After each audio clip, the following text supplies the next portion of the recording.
Chi, I want to go back to you and talk about a specific program. You top-lined a lot of different activities over there, and I know there's a whole bunch of pieces and parts and pillars that have been implemented along the way. Do you want to give us a highlight one program, one piece of this thing that you'd like to shine the light on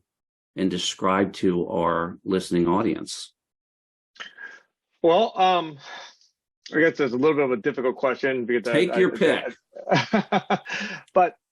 what I will say is the NOAA has invested in a TICAP program back in 2012,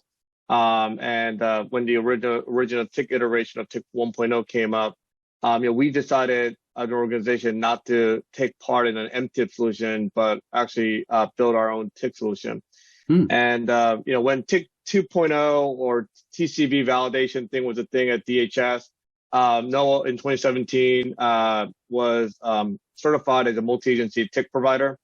And we actually currently provide network perimeter security services for 11 of the 13 bureaus within the Department of Commerce as a center of excellence within the department. And that, has definitely in the past has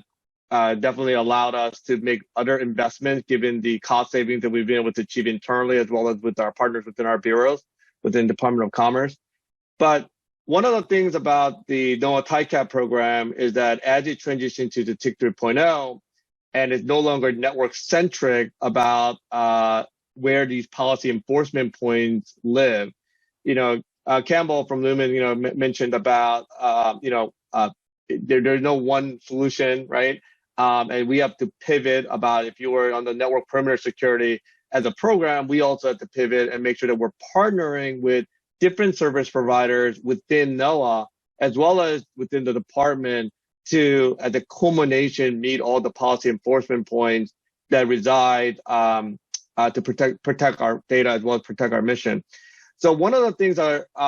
is not one of the exact pillars within the Zero Trust framework, but what our NOAA TICAP program has been able to do is that program, because it already has a lot of partners as service providers for those policy enforcement points, we've been able to use that program as well as identifying the service providers about what they need to accomplish as well as what they need to change to specifically address some of the directives within the Zero Trust framework that OMB has outlined as well as DHS has outlined.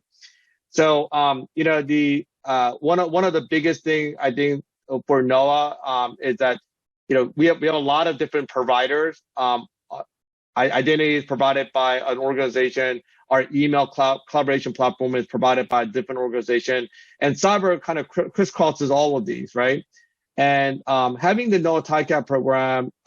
it's an early evolution from TIC 2.0 and then to 3.0, and now leveraging TIC 3.0 type policy enforcement point to lean into some of the pillars within the Zero Trust has been really beneficial because it's not only are we able to identify what our strategic outlook is, but tactically we already have those relationships to make those pivots and make those strategic alignments. So that's been an area that's been a really good success for us. Because I think one of the things is when you see these pillars within an organization, they're wondering who should provide or who needs to change to provide this service. And for us, it's been a lot more obvious because we already have those partners that identified and we already have those relationships with those partners. Yeah, no